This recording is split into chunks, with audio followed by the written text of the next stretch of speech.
sports fans? This is Robert with WTP Sports News here live on this Sunday morning here in Columbus, Ohio. I got my man Mossberg of Level Up Sports 10 here with me this morning. How you feeling this morning, bro? I'm pretty good, man. Blessed, can't complain. Man, just feeling good, man. It's a rainy morning, but nothing better to wake up and see you guys doing what we do. And I always forget to ask you, as I be saying sometimes, how you feeling this morning?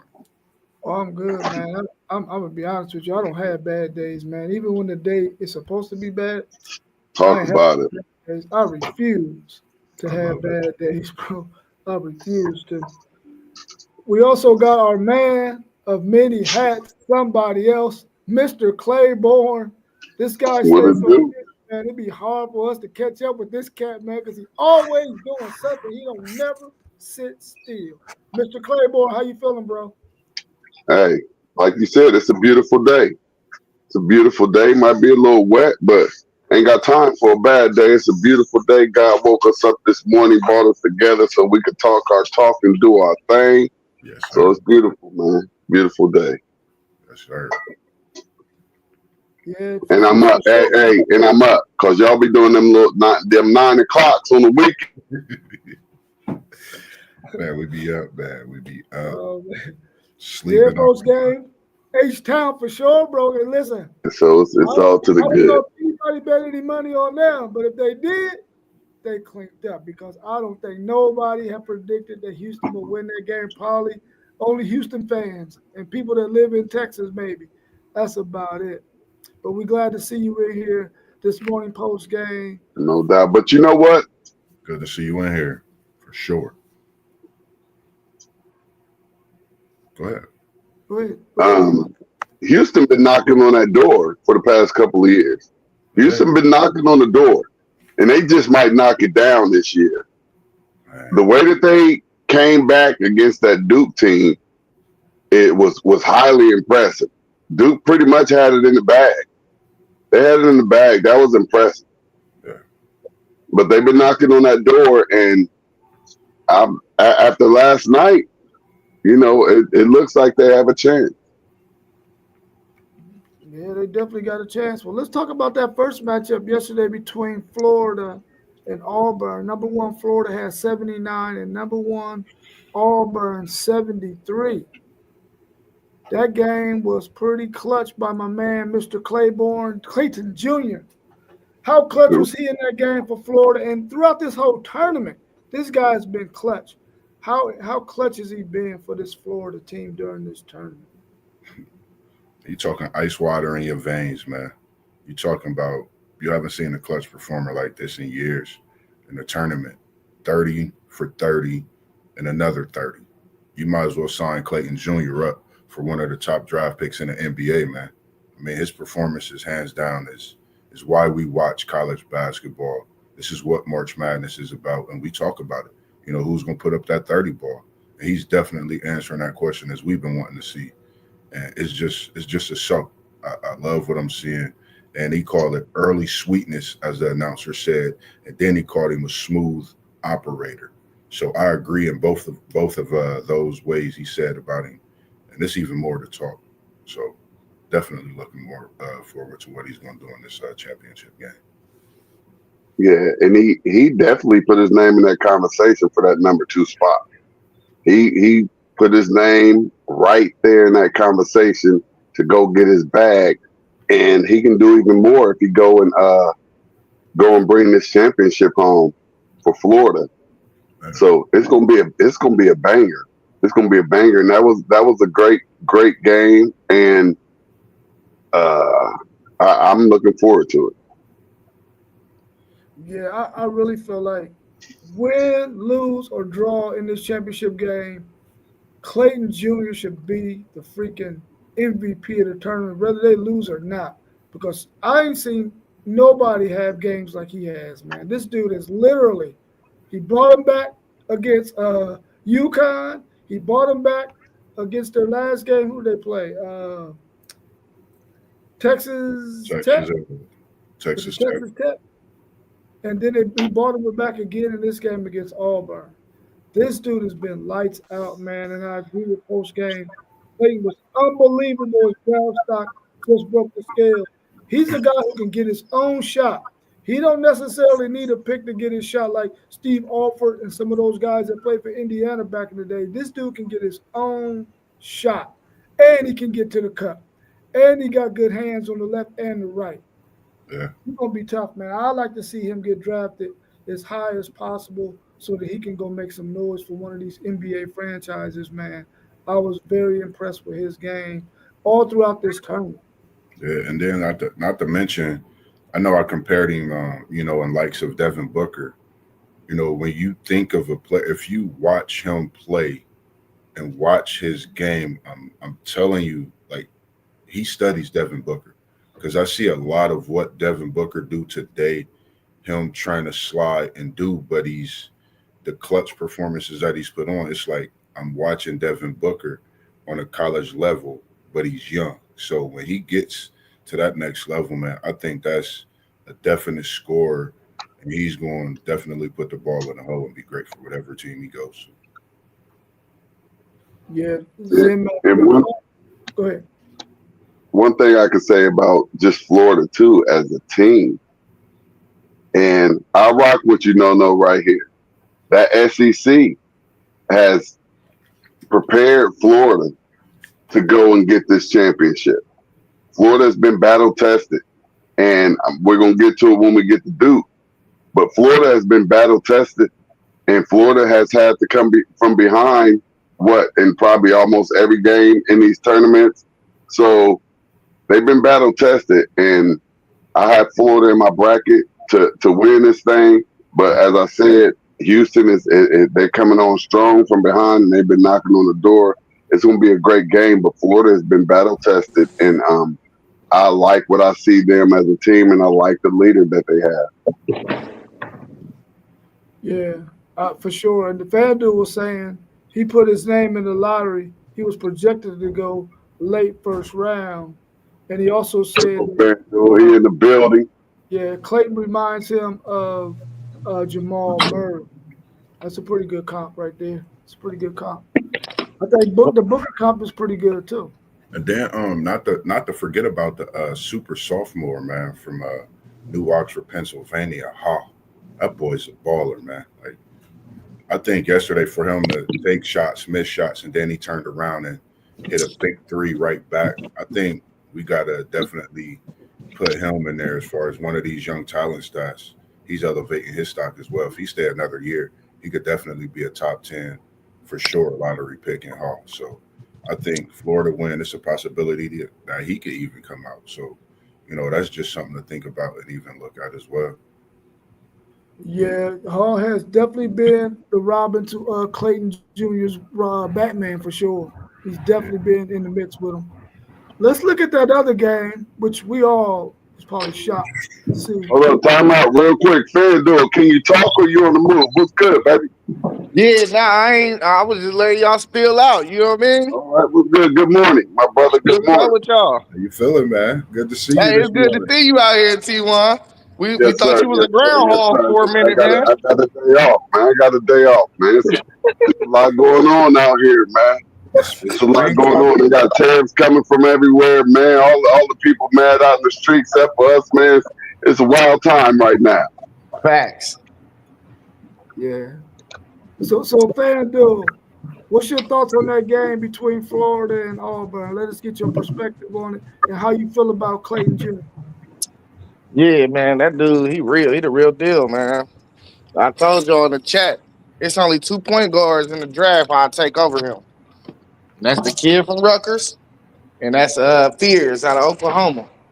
But if you need a point guard, that's why I think he gonna go. He gonna go late lottery. He gonna go like to the Mavs. I can see the Mavs drafting him because Kyrie gonna be out a lot of time next year, or like the Suns because they both gonna be lottery picks. Okay. But When you say the guy from Fears and the guy from Rutgers, are you saying it's because they're young and their upside might be a little bit more than Clayton Jr.'s, or what's your perspective on that? yeah, that's how the NBA do it. It's all potential based for real. when you get them older guys, that's already what they is gonna be. They don't really take them guys super high. You know what I mean? Like he's 22 years old, so they don't really they ain't gonna think he got too much more room to grow. But the dude fears the freshman out of Oklahoma. He a different type of cat. He only 19. You know what I mean? The other dude out of Rutgers, he only 19. So you see what they got, and you be like, oh, okay, maybe we could tone that into a superstar. You know what I'm saying? They don't never treat older guys like they could turn them into a superstar. That's why the projections be like that. Oh, You okay, always see the okay. young guys at the top. All right, well, I'm glad you gave us that perspective and that insight on your thoughts on that. Let's look at this. Number one, Houston 70. Number one, Duke 67. Melissa Graham, we sorry that your Duke boys went down. None of us thought that this, well, I ain't gonna say none of us. I didn't think that anybody was going to be able to beat Duke in this tournament, but it did happen. The Dukies go down to Houston 70 to 67.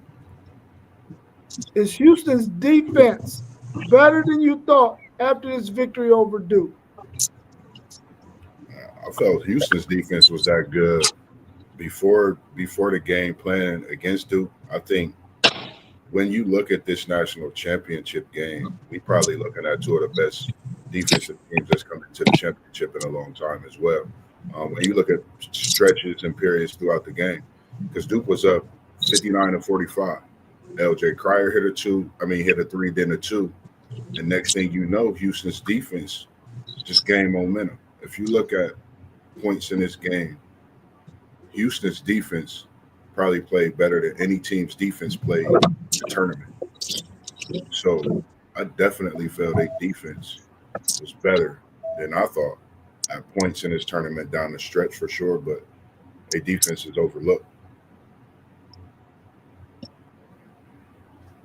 Hey, I Man, agree. They definitely play some great defense. They definitely played some great defense. Definitely stepped it up there in a clutch at crunch time. Um, great defense on that last shot by Cooper Cup. I mean, just a all around great performance by that Houston team, and neither team went deep or got much production from their bench. This was just all about that starting five. It was like your five against my five, and Houston came out on top. Kudos to them. Highly impressed with what they did last night. man, it might be the biggest choke job I ever seen in my life. Duke choked. That's what that was. Absolutely, but that was costing some good defense too. Yeah, they missed free throws at the end of the game too, That as well. and they had a couple turnovers. Look, and we can call Hey, that a hey, choke. Proctor dribbled right off his leg. Then if you think about it, defensive foul shots, that's something that wins championships. And then something I had looked into, Coach K showed up. Coach K was at the game. They showed Coach K. Houston went on a tear, 11-run. Nobody's really been talking about that in the public eye. Nobody talked to Coach K after the game. We hear WTP Sports Dudes, Level Up Sports 10 in the game. We talk about everything, and I think we need to talk about that. You show Coach K, Houston go on a tear, and they get this victory and hold Duke from getting into the title game. That's big. And like post game said, the last 2 minutes, you talking about a Houston team, they didn't just play defense, they buried shots, big time shots. So, defense, points off turnovers, that wins championships. And, I got Florida winning, but I think this is probably going to be one of the most defensive, probably one of the biggest championships games we've seen in a while with Sampson, this young coach for Florida. So definitely looking forward to it, man. But much respect to Houston, Sampson, and it's his time, man. Like you said, T-Mon, he's been knocking on the door, and I think he's trying to kick that door down, sit at the table amongst the greats, when it comes to coaches, because they don't really talk about Sampson. He need to get his flowers when it comes to what he done with this Houston team, along with the other teams as well. So we got to give him his respect. Right. Hey, post game said the last 2 minutes, H-Town coach went to another level. Yeah. I agree with him on that one, man. You know, FanDuel was saying that Duke choked. In my opinion, I felt like this Houston team, they played their still of basketball and they didn't deviate from it. And eventually, that kind of defense and that kind of tenacity, them big boys all over the boards, they wasn't letting Duke's big men really put a body on them. They was getting around them, getting boards offensively and defensively. I think after a while, that kind of thing wears a team down. And mentally, you thinking, man, we can't do nothing with these cats. They're giving us all they got. They everywhere. They all over us. And I think that, towards the end of the game, it just came out, and we was able to see Houston come back, take the victory over Duke, which I thought when they did the announcement, I'm watching the game, and they're announcing these sizes and this size differential that Duke had. I'm like, Duke is about to pound these boys. And then I had to take it back in the next breath saying, but I don't know. This Houston team is scrappy. And that's how it turned out, man. I had no idea that they would win it because I thought Duke was the best team in this tournament based on how they looked and not really having any close games. They demolished Alabama. They they played somebody else before that they beat pretty handily. Yeah. Arizona. Well, Arizona gave them a pretty good game, but they were able to beat Arizona too. I thought this team was the best team in the tournament, but Houston showed them that they weren't.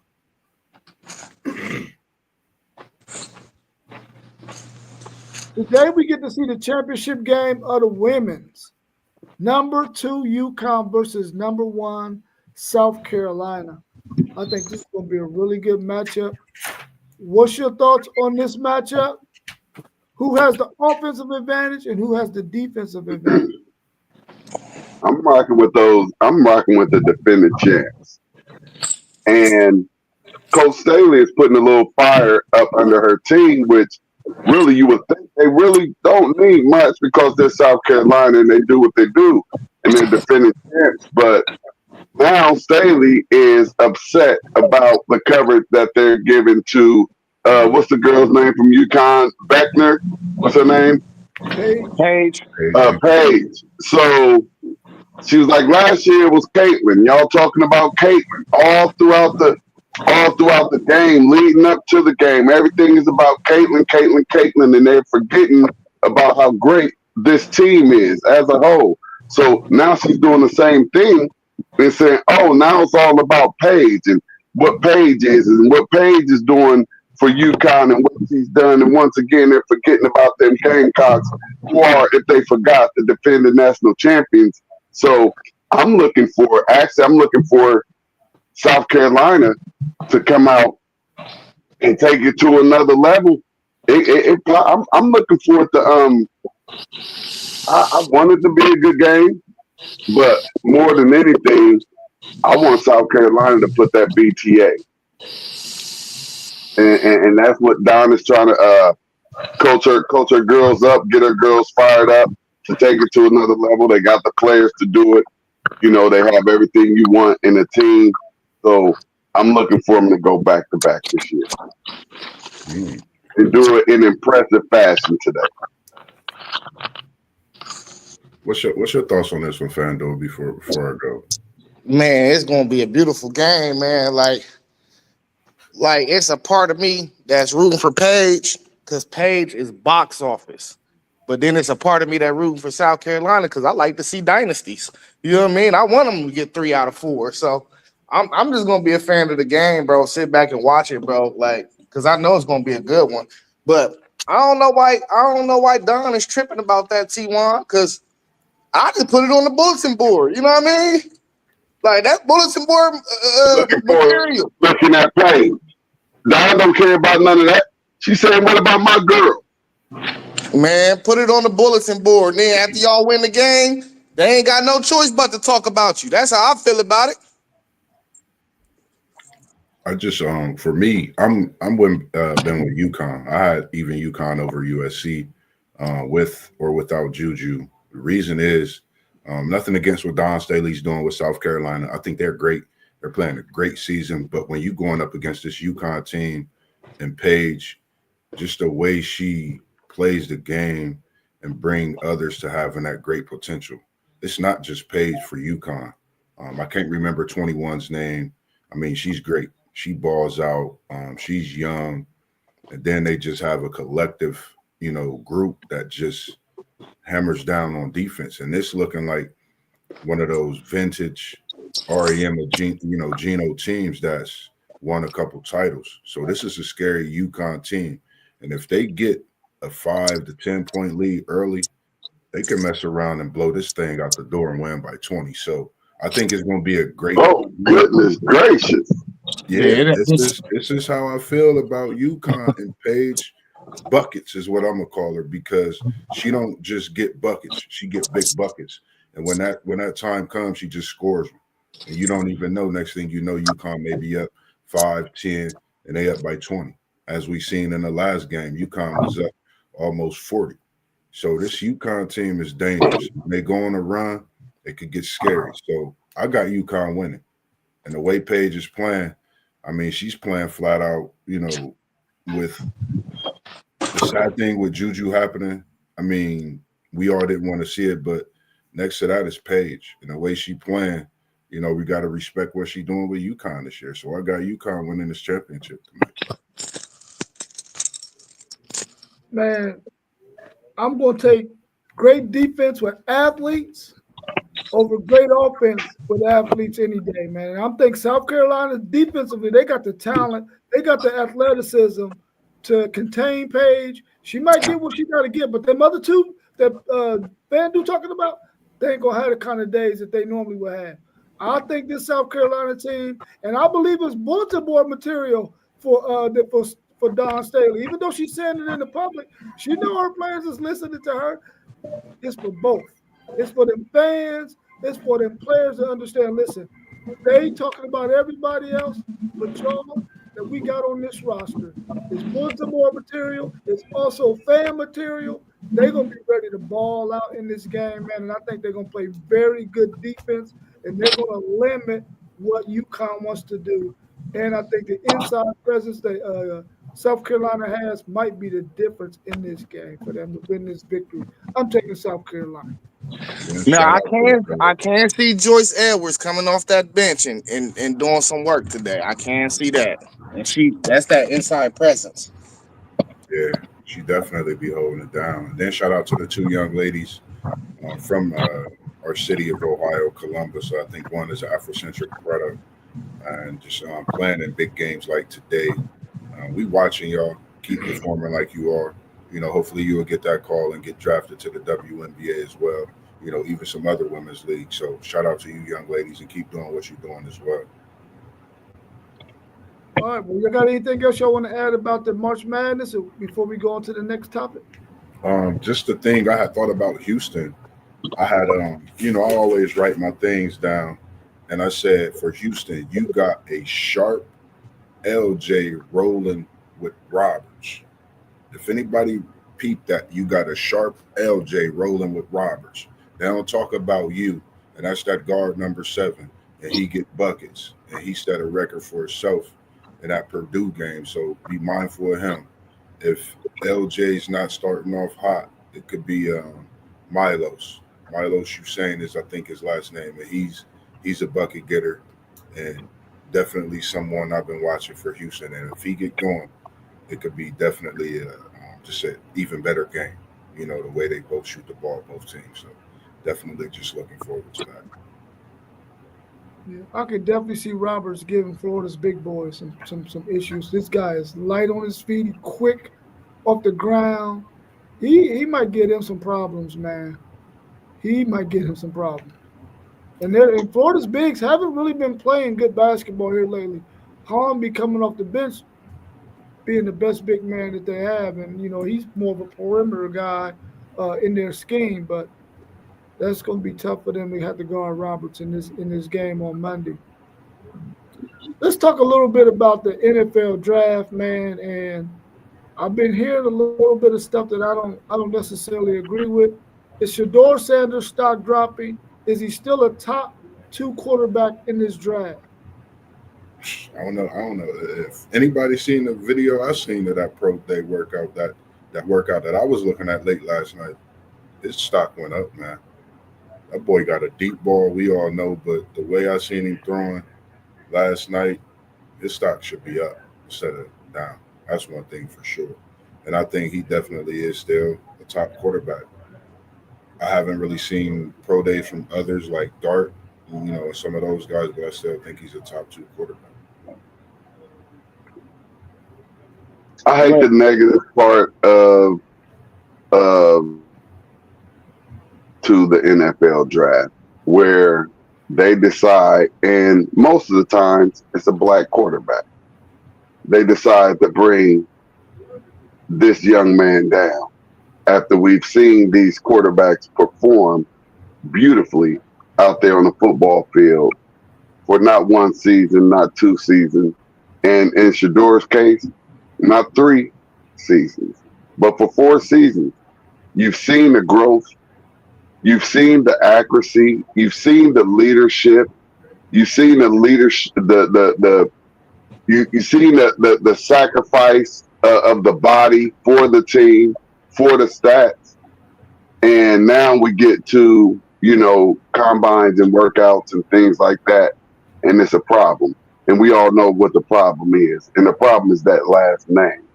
The problem is that position, and unfortunately that color. Because if you change his skin tone and you give him these stats that he have, I believe he has um, over 15,000 yards passing and over 100 touchdowns and only like 20 something interceptions.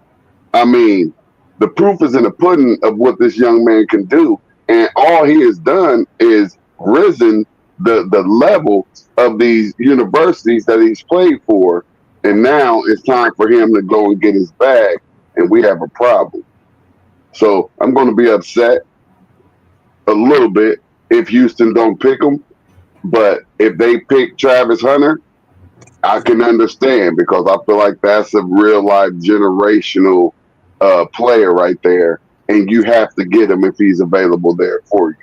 But he's definitely a top two quarterback. He's definitely the second best quarterback in this draft, and only time will tell if he's the first and if he's the best quarterback in this draft.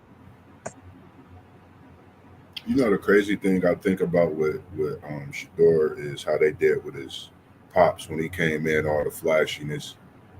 He's coming in with that same type of thing, and for him to get knocked this way in the draft, for me, like you say, is crazy. We looking at talents. I think about Warren Moon, Randall Cunningham, um, even guys before that. At the quarterback position. Um, this kid is great, man. His upside and his talent is going to be crazy.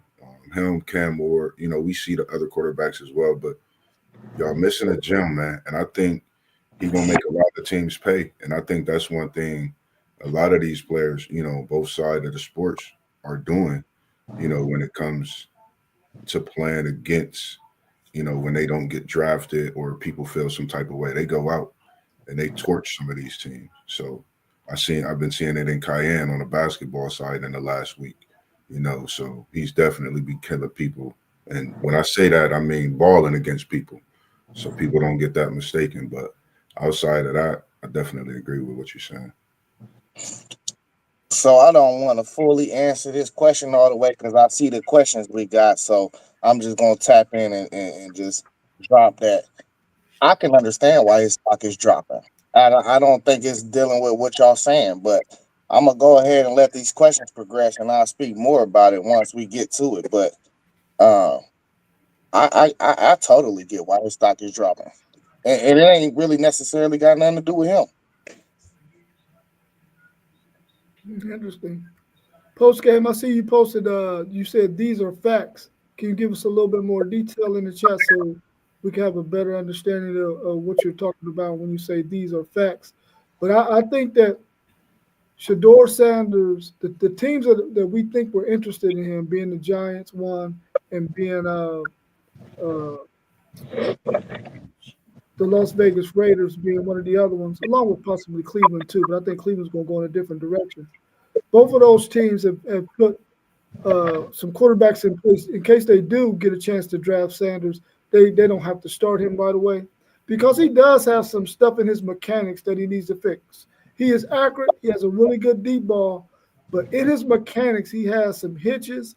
He has some. You know how Mike Tyson used to have to do this stuff to get in rhythm. Right. Shedeur Sanders has those kind of hitches in his game to put him in rhythm to throw the football, which he needs to have somebody work with him on that so he can get that out of the way. Because in the NFL, you can't have none of that stuff, man. That stuff will get picked off all day. But I think that he is still a top 2 quarterback in this draft. I don't think anybody else is above him outside of maybe Cam Ward. I still think has the high upside once he fixes those things. I don't think you could put a Quinn Ewers or Jackson Dart or any of those guys ahead of him, even though they got some arm talent as well. They're not Shedeur Sanders in the fact that this guy is a professional, man. And I don't care what they say about it. They're hitting on Deion Sanders, that last name, or any of that stuff. How many of those teams was going to pass up on Deion Sanders? When he went to the San Francisco 49ers, he won a Super Bowl. What did the Dallas Cowboys do? They said, only way we're going to win another Super Bowl, who we got to get? We got to get the guy that's keeping us from winning the Super Bowl, and they grabbed Deion Sanders. This guy has the right to have and to have the brand that he has because he's been an exceptional football player, an exceptional coach. And I believe his son is just carrying that same mantra, man. And I don't think that's really going to have no effect on coach or teams drafting him, even though it's true. It's true. They hate on him, that's for sure. But I don't think that's going to keep anybody from picking him. And postgame was saying that everything Mr. Claiborne was saying about Shedeur, he agreed with. And I think we agree with it as well. We know it's truth to it. But I don't know if that's going to keep them from drafting him because he's a really good talent for sure.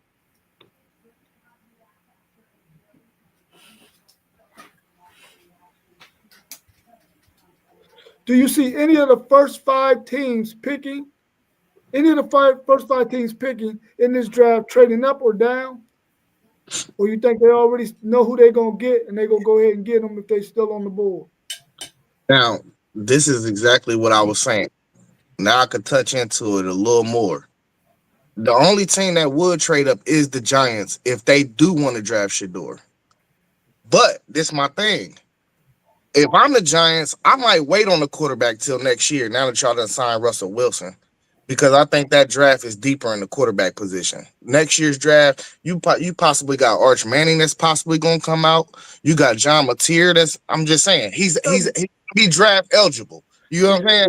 You got John Mateer that's going to be draft eligible. You got Garrett Nussmeier that's going to be draft. You got so many more dudes. Iamala Lave, he's going to be draft eligible. It's so many dudes that's going to be draft eligible next year that I might just want to build my team from the inside out. I might take a tackle if I'm the Giants and then get my quarterback next year. That's why I said I can understand why they saying his draft stock is dropping because if the Giants don't take him, he might fall all the way down to Pittsburgh. Because who else need a quarterback? The Raiders still can take him. That's what I'm thinking. Don't forget about that. Yeah. But how much did they give Geno? How much did the Raiders give Geno? But that's okay. That means you have to throw Sanders right into the fire. But the Raiders they just got Geno and they gave him $40 million a year. That's okay. I'm just saying, bro. I like when you look at the draft board, if the Giants do not take him, it's a very good possibility he could be right there for the Steelers to take. And that's all I'm saying. That's why you hearing the noise about his draft stock. That's the only reason why I can think of. Because we know he can ball. Everywhere he went, he done changed the program and turned it around. We know he can ball. And if your organization who needs, why wouldn't you draft this guy? If the Raiders is not in the top 5, I think they 6 or is they 5? I think the Raiders. I mean, I don't know. I think 5. I think that's the fit for him. Raiders might already be all the way back to number 8 though. What's in it? I think the Raiders or the Giants would be dumb to not pick Sanders. And only way I think Cleveland isn't because you have two defenders that are very worthy of that number 2 pick. And there may be a quarterback that you want to think, okay, you're Cleveland. If you have Sanders right here, that next third or fourth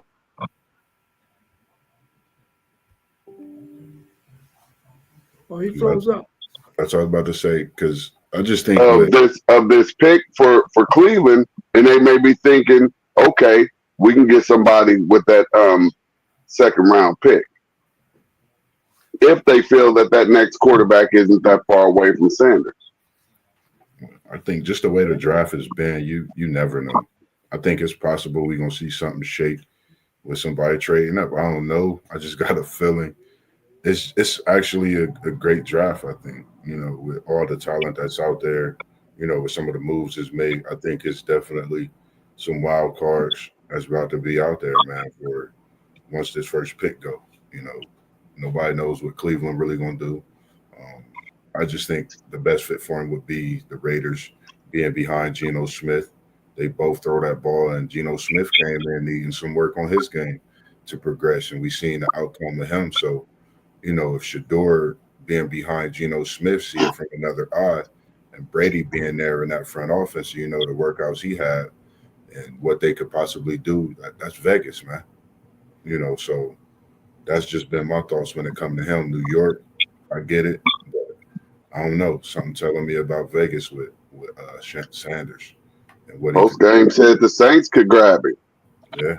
I mean, how far y'all looking? How far y'all looking for Sanders to drop? And I'm seeing all of the negative publicity that he's getting, and I've seen some people not even having gone in the first round, which is absolutely ridiculous.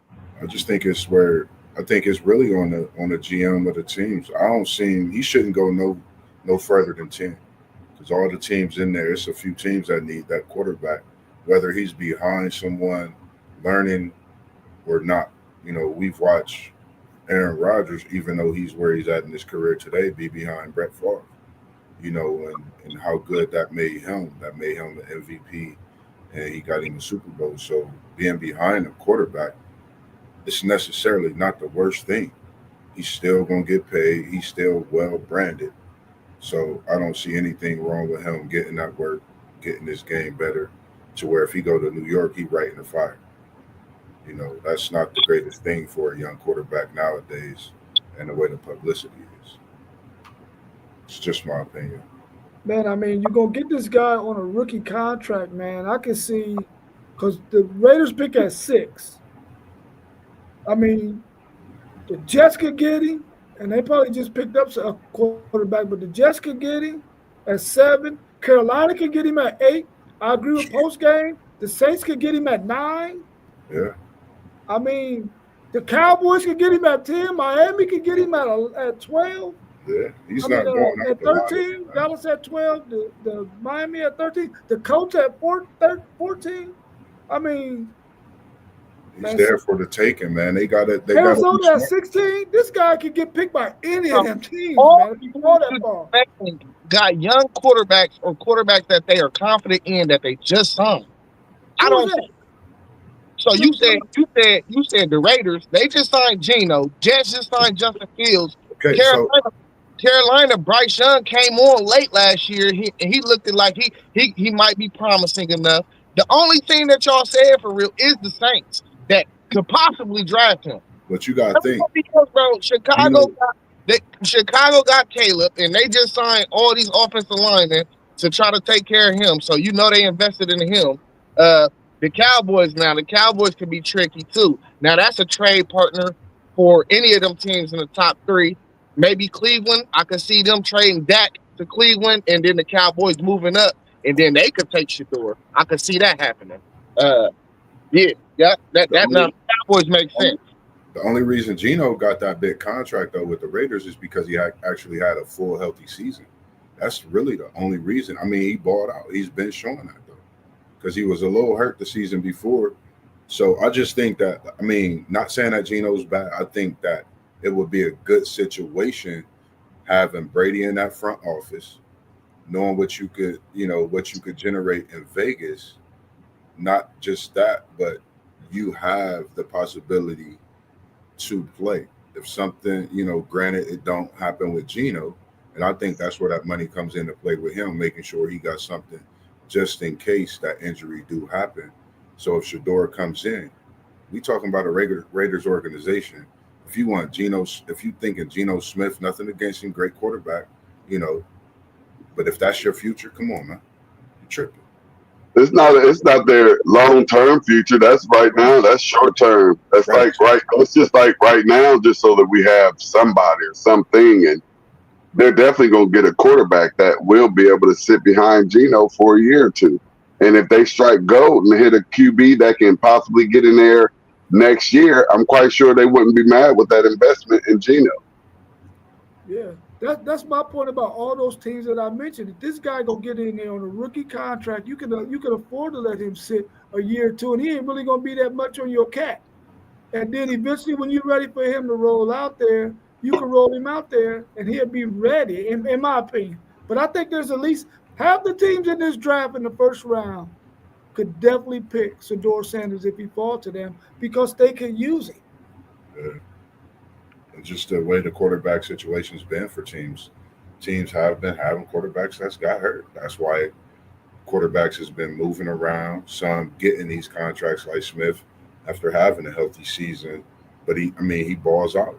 When he's healthy, he balls out. So just something I looked at myself.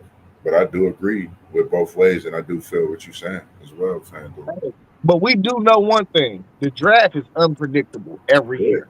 yeah. Also, Absolutely. And It's that's the crazy thing about it, man. I feel like I don't know somebody about to move from the bottom and try to shoot up in the draft. You never know, man. It's the NFL draft.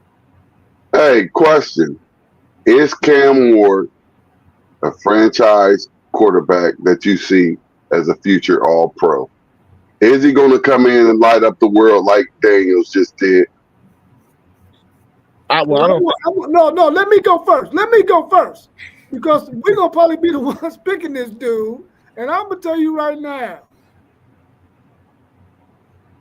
I'm gonna be honest with you, man. I don't want us to pick him. I want to pick somebody. I Wow. ain't trying to knock him. I don't. I don't think that Tennessee needs the other pieces first.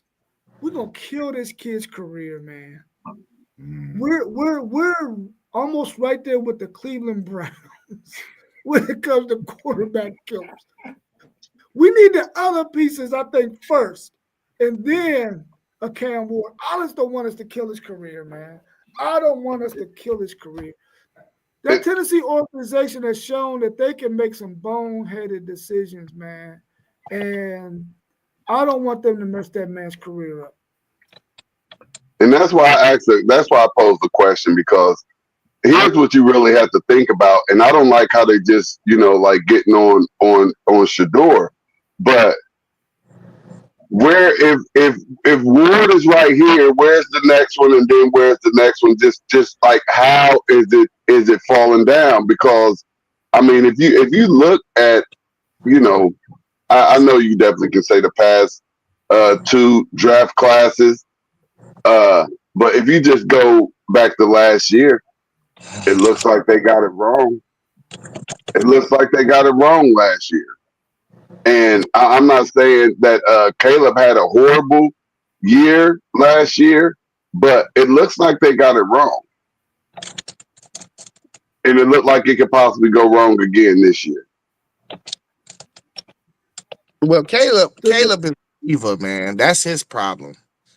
I don't think Cam Ward or Shador has nearly the toxic type of attitude that Caleb got. I think Caleb is in his own way. Yeah, yeah. Oh, he definitely in his own way. And Definitely in his own way. the thing about it is he had already shown the NFL that he was that way.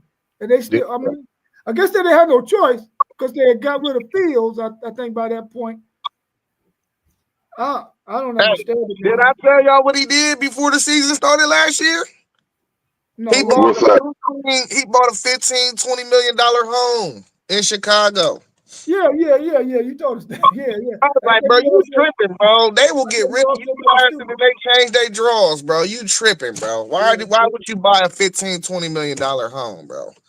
Hey, hey, real quick shout out to K&T Good Eats and that social nutrition. Hey, we appreciate y'all for supporting us and sponsoring us out here. Don't forget to give them a look. Y'all see the information down there at the bottom.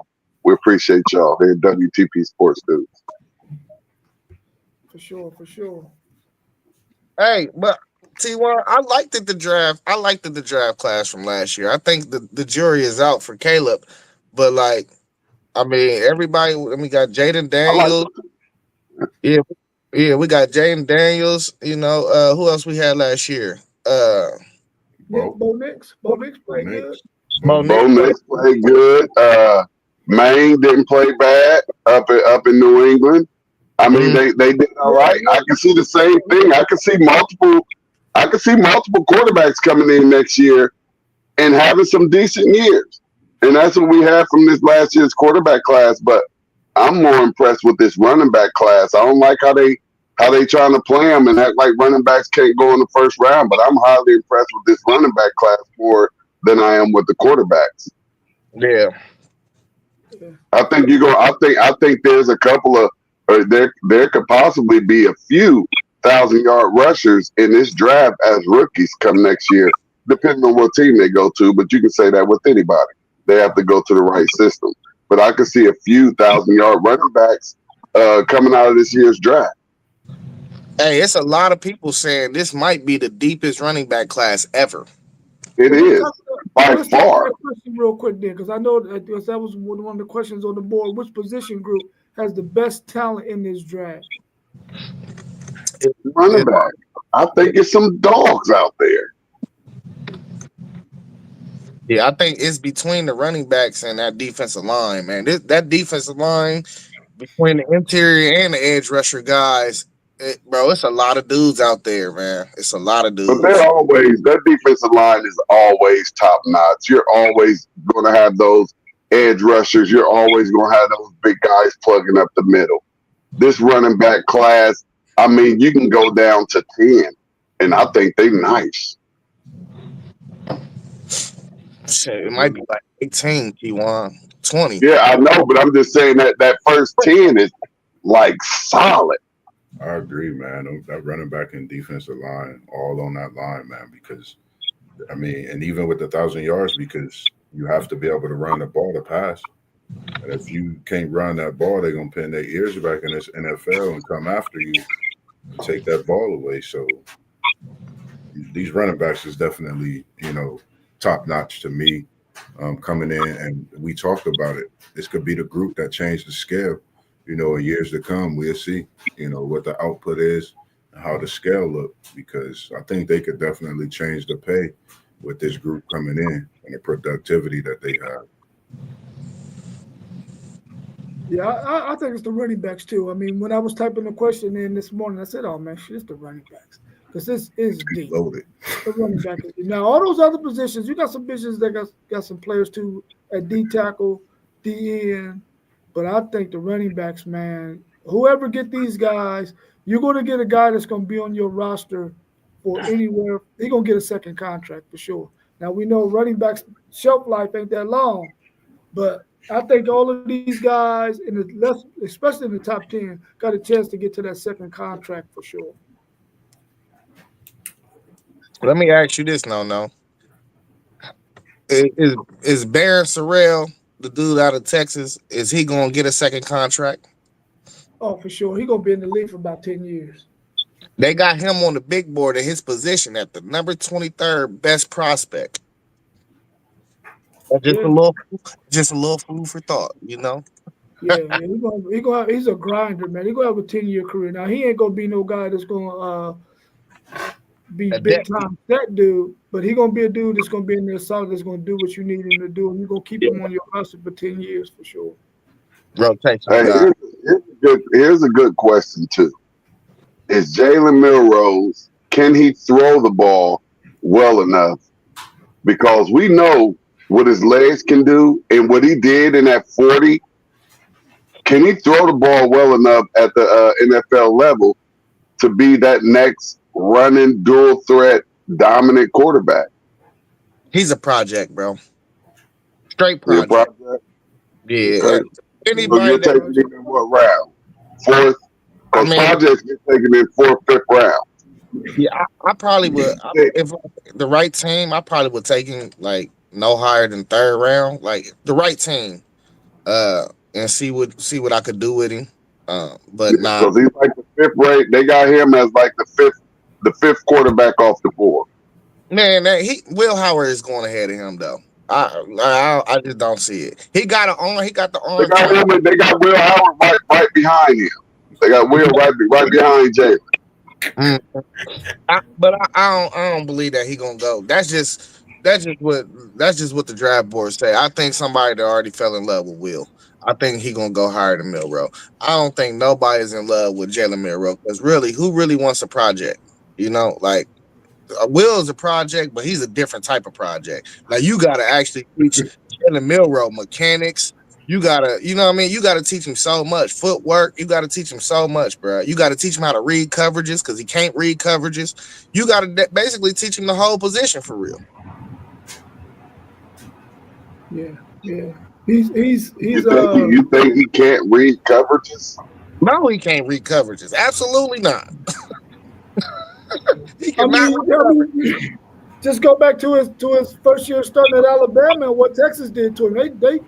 They forced this dude into two interceptions just by some basic stuff. I was like, dude, you fell for that? Yeah, bro, don't know what he looking at out there. It got to be like a direct pass for him. Like, you know what I mean? Like if it's a go route, he got to see that go route is open. He don't got a second or third read in him. It's Yeah. that first one, and then it's his legs. You know, at one point in the season, I thought that there were quite a few nice quarterbacks that were going to be in this draft, but I'm not understanding why Shador is the only one whose stock that they're talking about going down.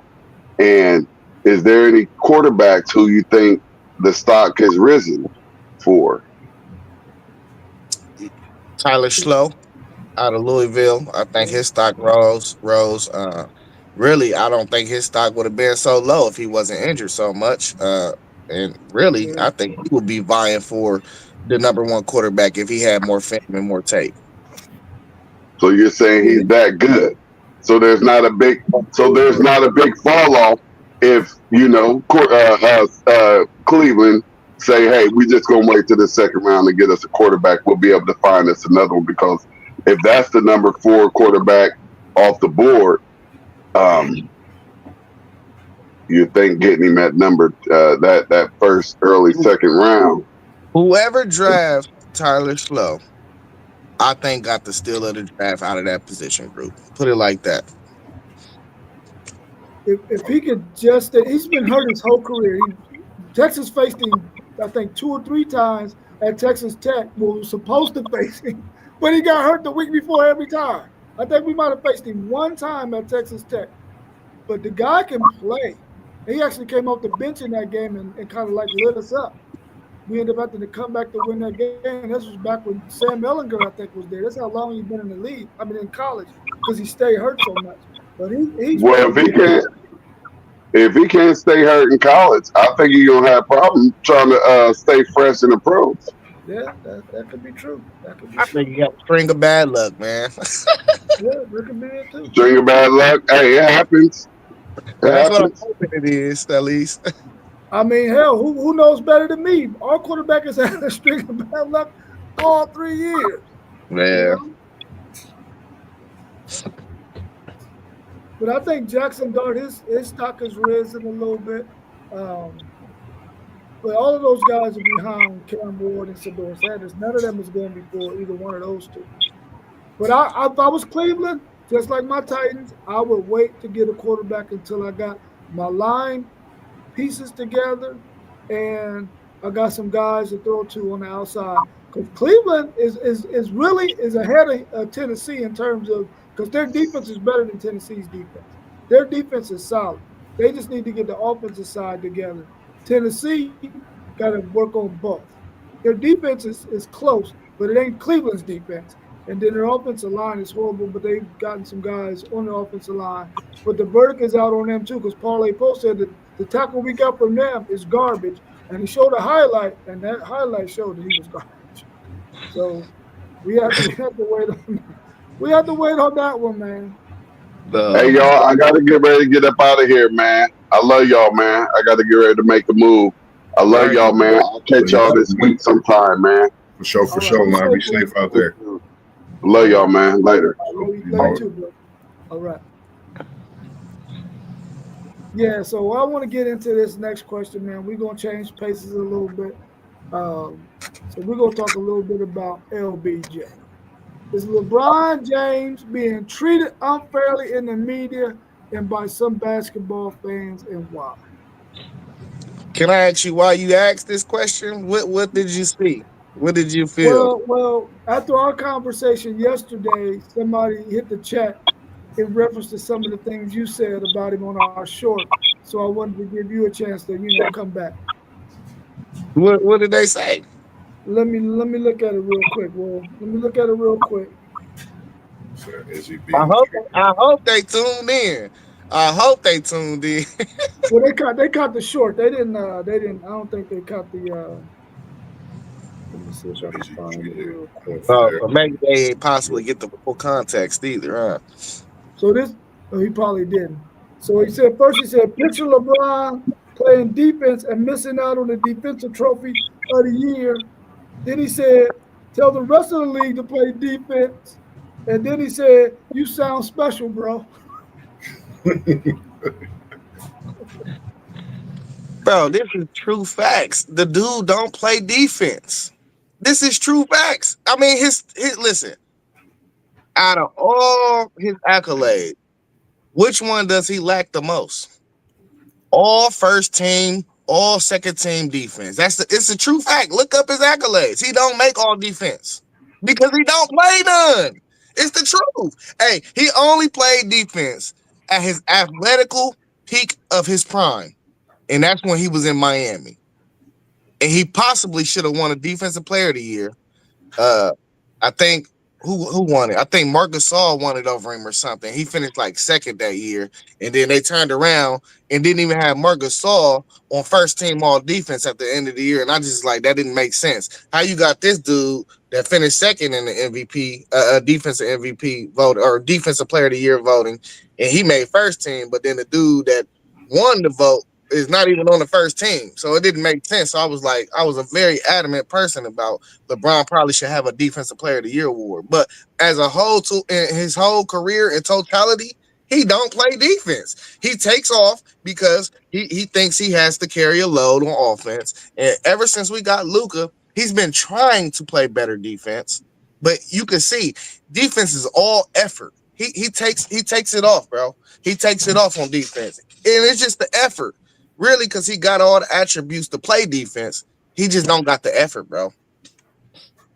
I think So let me ask you this now. You talked about previously when he was at Miami. So we know he can play defense. He can. He's capable. So in the league, the way it is right now, is there anybody that is playing exceptional defense? Yeah, there's guys out there. There's guys that play deep. Drew Holiday. Yeah, he's a defensive. Hey, lockdown. You know what I mean? But is, Everybody has but is every Drew Holiday their number one or number two best player on their team? Kawhi Leonard. He played D. Yeah, he played D. Yeah, we could do this all day, man. whenever Kawhi Leonard play, Yeah, yeah. We know he low managed. He's the king of low manage. then I think with LeBron, I think they treat him unfairly because of this, man. You young, you 18, you've been dribbling the ball since you've been a baby. You from Ohio, you the man, you're a billionaire. Everybody expect you to go out and be this abominable king to where you're doing everything. So respectively, LeBron is never if you watch his career from when he first started playing basketball up until this point, he's never been that player on his team to be the defensive star. He's done what he do consistently. There's times like you said, and we all can agree on that when he was in Miami, when he was in Cleveland, he played great defense. But when you have a team, He did uh, not play defense in Cleveland. when you have a team that has different players, you have Ilagaskis as a big, you have Bosch as a big, for different teams. Sometimes you're not going to always play defense. Me as a guard, I fend on defense, but sometimes I take a break here in that possession because I know I got to go offensively. But I think that's all it is in the media. And me personally, it's a GOAT debate, of course, going out there, but I think his name is something different than that.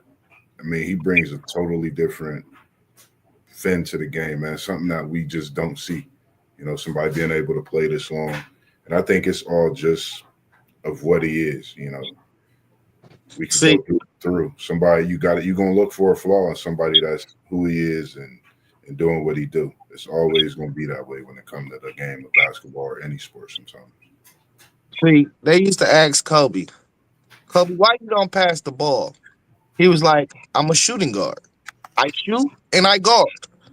You know what I mean? These dudes, their mentality is different nowadays. That's all it is, man. It's a mentality, man. We never even had these questions about dudes in the early 2000s and the 90s. We never even had these questions. So the fact that it's a question proves a point already. It already proves a point. Maybe it's just proving the change in the game. I mean, we don't see a whole lot of defense now. That's probably the truth. Yeah. You seen that the Rockets team? What about them? Oh man, you need to tune in. I If you watched want, on the other night, like they play defense, but we talking about in the whole. I like the Houston Rockets. I no, definitely like. he said that we don't see defense now. I said, have you seen that Houston Rockets team? But we talking about in the whole. It's if you think about how many teams it is in the NBA, how many players truly play defense? There's no defense being played compared to. I've literally overnight the last 2 weeks I've been watching old school games, Bulls Knicks series, Bulls Phoenix, even Bulls Magic series. It's all Michael Jordan. I've even watched some of the Kobe Celtics, even some of the Bron Golden State games. The defense has totally changed, man. Like the defense is so different. I was just watching last night. Charles Oakley got banged. He ain't come out with stitches. He got a 1.5 gas. He just come out with some little splints and covered up. He back balling. You know what I mean? Like today, they out the whole game just off something like they getting stitched up there on the bench. But Yeah, for sure. I think that's no defense being played. I respect what you're saying. Houston does play some. Them boys was balling that night too. They should have won on your LA boys. I was watching that. That was a good one. They shouldn't have won. We beat them. Nah, I know it was a good one. Yeah, we might see them too. We might see them in the first round. But I think that's a combination too of rule changes, the pace of play, Yeah, the skill of players. Like the skill is way different. We didn't see 7-foot dudes dribbling the ball like Kevin Durant nowadays, back then. So all that is an attribute to defense. You feel me? I mean, like a direct cause and effect of us and what we see on the defensive end, though. But I mean, that's just the game is growing. That's how I feel. The game is growing. I think you seeing Wembanyama. He's 7'3" and he playing on the wing. Well, like who would have ever thought we would be here? Like, how you gonna guard a 7'3" dude that's on the wing that can shoot threes and dribble? How are you gonna guard that? It's nearly impossible. It's impossible. Yeah. Postgame said LeBron done everything to himself. In the chat, Postgame, can you expound on what you mean by LeBron James has done everything to himself? What do y'all think LeBron James' legacy is going to be? Is it tarnished now? I mean, is it still going to be a great legacy? What do y'all think? Oh, people still gonna think he's the greatest of all time. I am. I'm that's one of them. He's number 11. Hey, and do not listen, Moss. Hey, Moss, I know we was leaving it going alone. at, I gotta work today. I gotta get to work hey, in a Moss, little bit. So I'm leaving it listen, hear alone. me out. I know we was going at it about this Curry thing the other day, right? And I got to thinking to myself, like, don't let Curry go ahead and get this 5th ring. You feel me? Because now you LeBron James, you've been in the league for 22 years. years, you got 4 rings. It's a lot of dudes in this league that got rings, bro. It wasn't a lot of dudes in Jordan and Kobe's era that had rings. So don't let Curry go ahead and get that 5th ring, because now it's gonna be solidified. He will forever be greater than LeBron. And they then came up in the same time. I'm gonna say this when it comes to this Mount Rushmore that everybody talk about, because we be in our chat heating up, man. And that 37 at 37 the other night with a win had me thinking this. If he get this 5th ring, he'll be able to walk around like this, FanDuel. And that Mount Rushmore, sorry, WTP Sports dudes, Bron gonna have to slide over and let Curry join him, MJ, and Bane, FanDuel, on that Mount Rushmore. And I think his legacy definitely gonna be GOAT status. You know, everybody look at that GOAT status in different ways. I think he's gonna be, for me, we know where I have him on my list, but I think definitely seeing him do what he do in the tenure, and to be able to hold your own still in a league that's changed so many times throughout his career, man. I just respect everything he's still doing, man. Man, I still love watching Bron playoff basketball, because that's what I'm looking forward to most. Bron on the road against any team in the playoffs. I'm looking for that Indiana Pacers, as I call it, the 40, 15, 16 banger.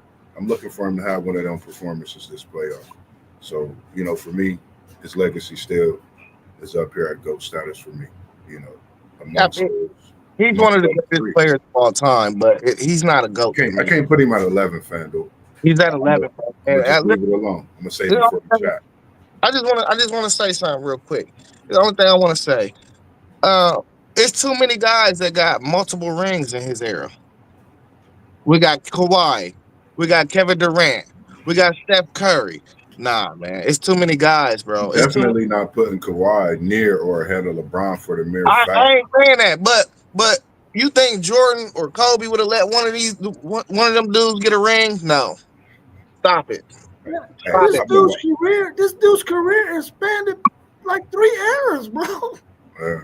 Barbecue. I look at it because he could literally, like, I was breaking it down like the 80s, the 90s, the 2000s, 2010s, 2020, like the eras. And LeBron could play in every era from when he came into the league until now. And it's like, I was looking like at the age, like as they keep aging in their careers, like Jordan and Kobe at them 20 plus years, I think would eventually start falling off. You talking longevity and him not getting. I'm just saying. So, but my whole thing, if my guys would have stayed healthy like he did for 22 years, they will have more than 4 rings, because we done seen it. Kobe got his 5 in 15, 16 years. His last 4 years, he was hurt. Like, so I don't want to hear the longevity game. We know he's in the longevity game. We know that. What I'm saying is, I agree, and we all know what longevity will do, but for him to have this longevity and to speak on it, and just for him being able to, you know, he'll still be able to play in these eras, which he's still doing. I mean, his legacy is what it is. You got to put him on that mount. You know, I think Curry's sliding up there too. Because I got him up there. Hey, that's cool. But when Jordan, your boy Bean, he in front of Bron though. Let me just mention this though. Positional rivalries matter to me. So we talking about Kobe had D Wade. D Wade was the only one that got a chip for real in his era. Bro, it's 3 dudes in LeBron's time that got rings. Kawhi, Kevin Durant, and Giannis. They all got rings, bro. You can't, man. Get him out of here. Get him out of here, y'all. Hey, get him out of here. Man, there's only one Bill Russell, bro. There's only one Bill Russell. I don't care about him. And then you can say Jordan. And then go look at Jordan. Then go look Come on, man. Offense. Stop it, man. Get him out of here, man. It's in the offensive league, and you know them teams had hella offense against them. So we go to the excuse. Like I put in the chat, y'all. LeBron missed the playoffs with Westbrook, Rondo, Anthony Davis, Melo, and Dwight Howard on his team. Get him out of here, man. Get him out of here, bro. I don't want to hear that. Hear that. And Kobe Bryant did not go to the championship, and he had Shaq, Karl Malone, and Gary Payton. Karl Malone was 40. And Gary Payton. What are you talking about? Karl Malone was 40, and we And did make it to the. And hold on, and we did make it to the finals. We lost 4-1. Y'all got beat down by Miami. No, we lost to the Pistons. Okay, the Pistons then. Y'all didn't win that shit, though, did you? Did you? But we made it with a 40-year-old Karl Malone and a 36-year-old Gary Payton. What are we talking about? Who was still probably the best, one of the best point guards in the league, and still was probably one of the best power forwards in the league. And you had Shaq, who was definitely the best center in the league. Okay, so it's just a two-man game. I thought basketball was a team sport. Post game. Don't be taking away my thrill, man. I know Karl Malone was hurt that year. I was supposed to be able to get that out. You weren't supposed to chime in like that, bro. I was supposed to throw him out there and make it look good. Now put that on the stage. What do you say? Wade, T-Mac, Vince, Iverson, Ray. You feel me? Kobe killed his competition for real, bro. None of them dudes got rings, but D-Wade and Ray Allen got one when he was at the end of his career for real, and he wasn't even the main key dude. I'm gonna say this to you, He man. was a bus rider when he got his. He didn't get his on his own. Then we can end this conversation about LeBron James. This dude brought a championship to the freaking Cleveland Cavaliers, bro. The Cleveland Cavaliers. Okay. That shows you that this guy has to be, if he's not the greatest, he got to be close to the greatest, bro. I hope the Cavs win it all this year so we can say Donovan Mitchell was on the Mount Rushmore, man. Until they do, you ain't going to be able to say it. All right, y'all. Well, I got to get out of here, man. I got things to do. Man, same here, man. You know, we appreciate KT, East, Mr. Bird, Chief, Social Nutrition, man. We appreciate y'all, man, sponsoring and what y'all do for us on a daily basis, man.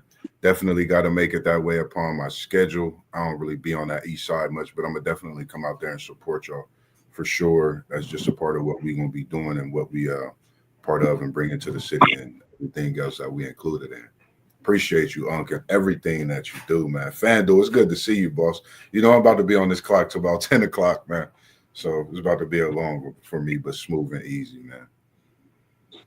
All right, man. You about to be out off of 161? Where you at?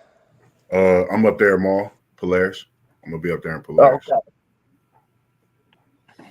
All right, y'all. Cool, man. Well, I'll see you tomorrow at work, Zaya. Listen. Don't be starting that stuff early in the morning, bro. Let me get in the building good first. You ain't going to put the Buckeyes leading from his car where he parked to his door, or am I giving you ideas? No, don't give him no ideas, man, because he might end up doing that best. Hey, look, they still got the block holes on the board in his room, man. I don't know ideas. I got him. And he can't leave the building without doing horns down. All right, y'all have a good one, man. I'll let y'all in the chat when the women's game come on. All right, for sure. Peace. You already know. Peace. Appreciate it.